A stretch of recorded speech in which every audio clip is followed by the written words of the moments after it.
한국은행의 0.5% 금리 인상 빅스텝에도 불구하고 환율이 폭등하고 있습니다.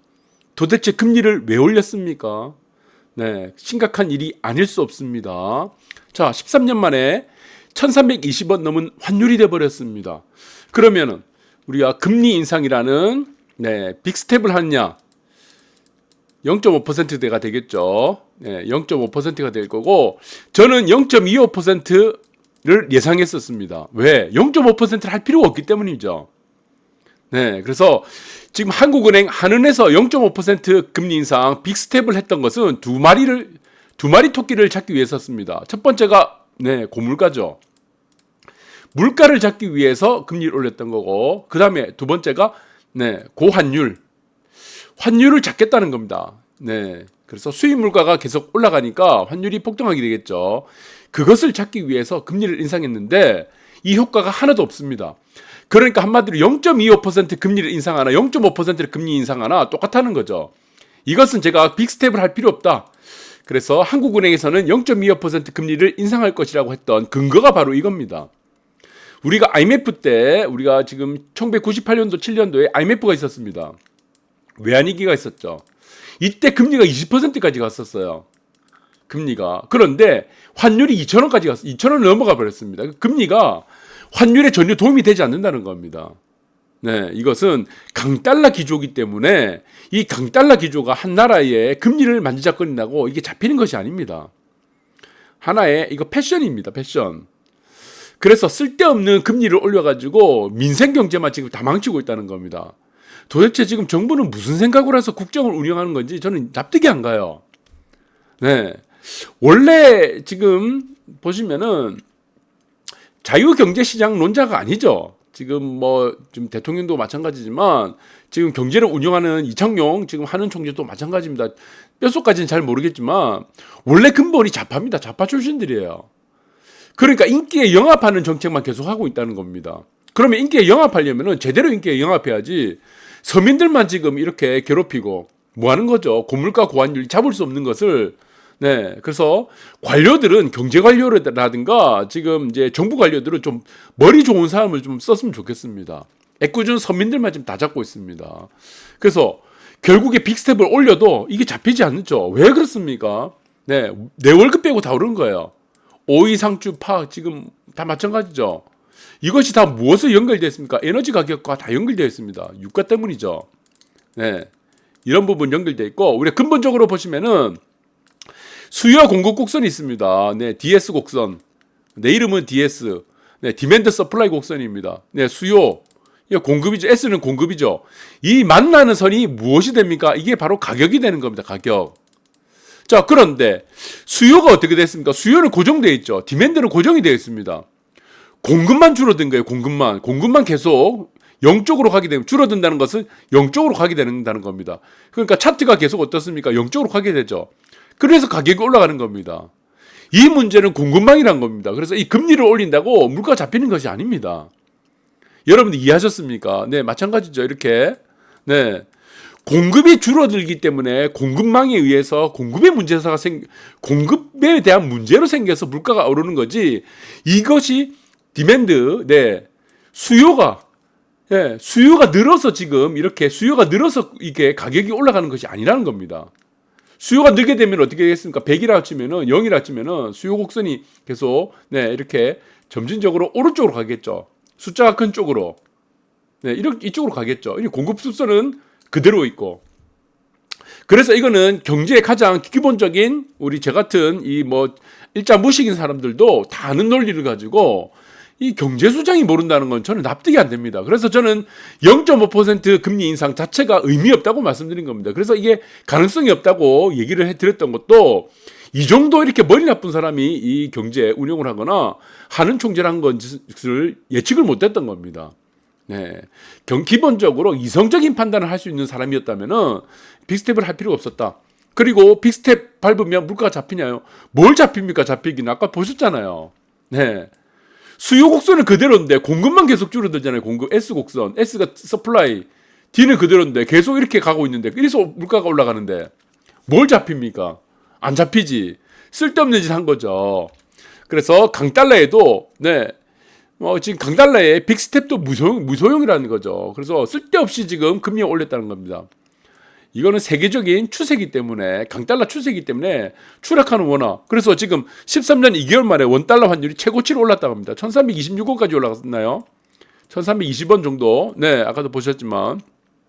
그러니까 빅스텝도 원화같이 하라. 강달러 심화가 됐다는 겁니다.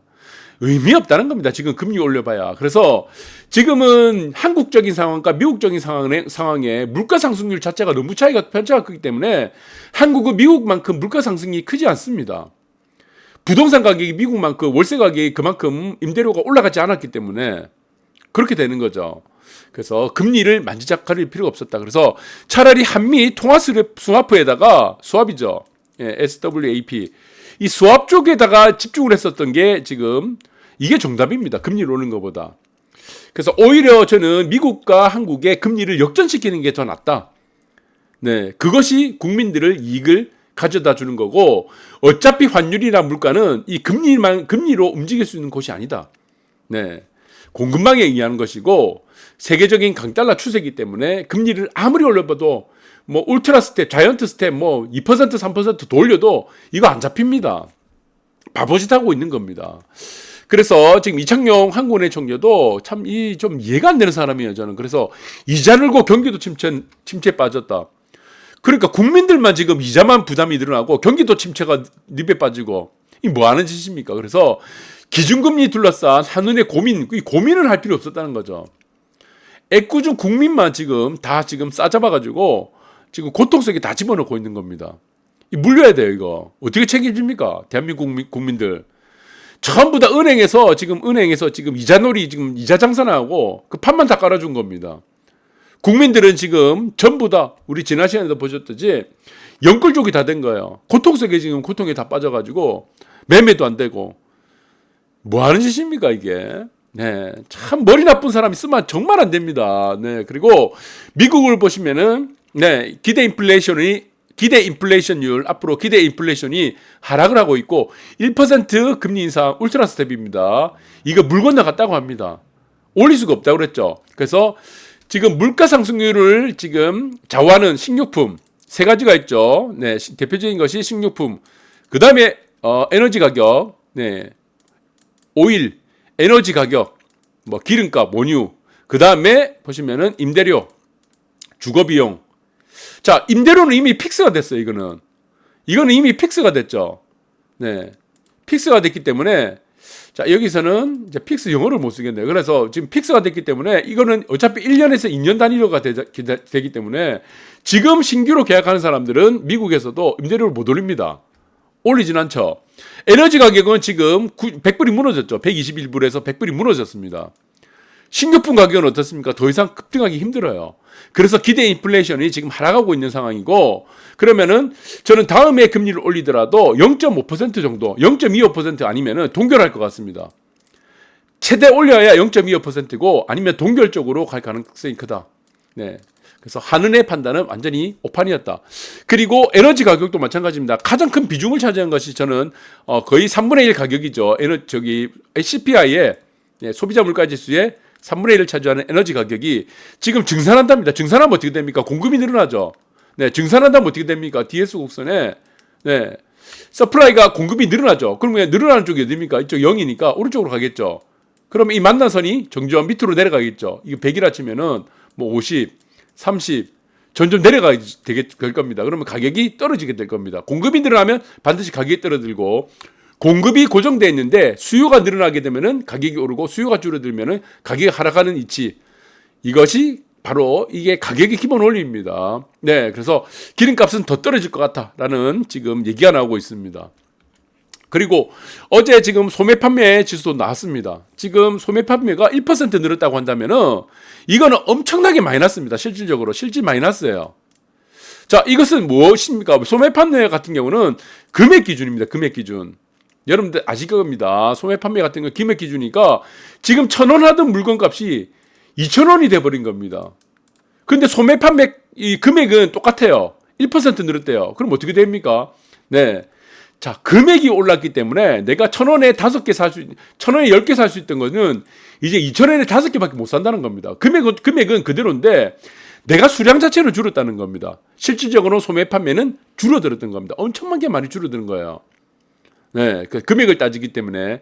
자, 1,000원짜리가 2,000원 정도 됐으면은, 같은 우리가 물량을 산다 그러면은 이것도 10개를 사야 되겠죠. 그럼 금액을 따지면 2배가 돼야 될 겁니다. 네, 내가 필요한 물량을 따지기 때문에, 숫자를 따지기 때문에. 근데 1%밖에 늘지 않았기 때문에 엄청난 이것은, 네, 소매 판매가 침체를 보이고 있다. 이렇게 해석을 하는 것이 맞다고 보고 있습니다. 그런데 자, 이 모든 상황들이 어떻습니까? 금리 올려봐야 아무런 도움이 안 된다는 겁니다. 네, 그런데 지금 하고 있는 게 이거예요. 영끌족, 지금 영끌에서 비투족, 이거 대부분 누굽니까? 부동산은 아니죠. 부동산은 해당이 안 되는 거예요. 부동산은 구제가 안 돼. 그럼 누구 해주겠습니까? 이 주식 투자, 특히 코인 투자, 대출 받아서 주식에서 코인해서 이 망한 사람들을 정부가 도와준다고 하는 거예요. 이게 말이 됩니까? 이게 형평성에 맞습니까? 네, 이거 굉장히 심각한 문제입니다. 모럴 해저드죠, 이게. 그러니까 비투 구제 논란에도 지금 선제 조치한다는 얘기죠. 그러면 이 돈이 얼마죠? 125조입니다. 122조 원. 125조 원을 주식하고 대출을 받아서 코인 투자한 사람들 이 구제를 해주겠다는 거죠. 선량하게 빚을 우리가 착실하게 갚는 사람들은 뭐가 됩니까? 이 125조 원을 이런 데 쓰는 게 아닙니다. 이거는 저출산을 쓰는데, 출산을 해결하는 데 써야 됩니다. 저출산. 지금 아이를 1명 혹은 2명, 3명 갖고 있는 가정들에게 매달 이거를 연금식으로 지원해 줘야 됩니다. 그래야 지금 앞으로 결혼할 사람들이 아이를 많이 낳을 수 있겠죠. 낳게 되면은 금전적인 문제를 다 해결할 수 있다는 건 확신을 지금 2030 세대들에게 심어줘야 됩니다. 그것이 맞습니다. 대한민국 미래를 위해서. 그래서 이거는 저출산, 네, 이 문제, 부분에 있어서 지금 인구 감소죠. 인구 감소로 문제를 해결하는데, 네, 모든 이 영향을 해야 된다. 인구 감소, 저출산 문제. 자, 그런데 엉뚱한 데 돈을 쓰고 있기 때문에 이 엉뚱한 데 돈을 쓰고 있는 이것도 무엇입니까? 네, 이것을 저는 보여주기식이라 보는 거예요. 네, 보여주기. 그래서 포퓰리즘이라 보고 있습니다. 그래서 원래 지금 이 정부는 원래는 근본이 좌파입니다, 좌파. 예, 여러분들 아시잖아요. 윤석열 이 대통령뿐만 아니고 이전에 원래 좌파였습니다, 다. 그런데 지금 보면은 우파인 것처럼, 네, 그래서 보수인 것처럼 뭔가를 좀 하는 것 같은데 저는 믿지는 않습니다. 저는 좌파든 우파든 어쨌든, 네, 진보든 보수든 우리 모든 세상은 그랬습니다. 진보, 완벽한 진보도 없고 완벽한 보수도 없어요. 이것이 한쪽으로 갔다가 진보로 갔다가 보수로 갔다가 세상 그렇습니다. 또 진보로 갔다가 보수로 갔다가 이런 식으로 계속 움직입니다. 이렇게 하면서 세상은 진화를 거듭합니다. 이것이에요. 자유시장 경제 좋죠. 자유시장 경제만 판을 계속 깔아주면 어떻게 되겠습니까? 네, 사회적 약자들, 경제적 기반이 어려운 사람들, 네, 그래서 지금 기득권층만 계속 이익을 쌓아가기 때문에 결국에 또 어떻습니까? 평등이라는 문제도 또 접근을 할 수밖에 없다는 겁니다. 진보만 계속 하게 되면 어떻게 되겠습니까? 사회가 가난해집니다. 국가가 가난해집니다. 그래서 진보와 보수가 적절하게 이거 주고받는 이러한 계속 패턴들이 이 세상은 이렇습니다. 이게 350만 년 동안 이 세상의 논리가 이거예요. 네, 평등과 시장경제 논리 계속 주고받는 겁니다. 그래서 저는 차라리 보수면 보수, 진보면 진보라고 이렇게 확실하게 뭔가를 선을 그어서, 네, 가는 게 낫다고 보지. 이게 지금 뭐 사실은 잡하면서 뭐 보수인 척을 하면서 지금 하고 있는 정책들은 보면은 전부 다 이겁니다. 보여주시기거나 포퓰리즘. 경제 다 말아먹습니다. 그래서 이런 부분들을 여러분들이 잘 보시고 저는 다음 세대를 위해서 우리가 국가 재정을 썼으면 좋겠다. 125조 원을 왜 코인 투자 망한 사람들을 왜 도와줍니까? 그 문제를 아이를 가지고 있는 모든 대한민국 국민들에게 매달 30만 원이라도 차라리 연금식으로 줘야지 다음 세대들이 지금 2030 세대들이 마음 놓고 아이를 낳을 수 있는 환경을 마련해 준다. 그것이 바로 지금의 기성세대들이 해야 될 가장 필요한 일이라고 생각합니다. 감사합니다.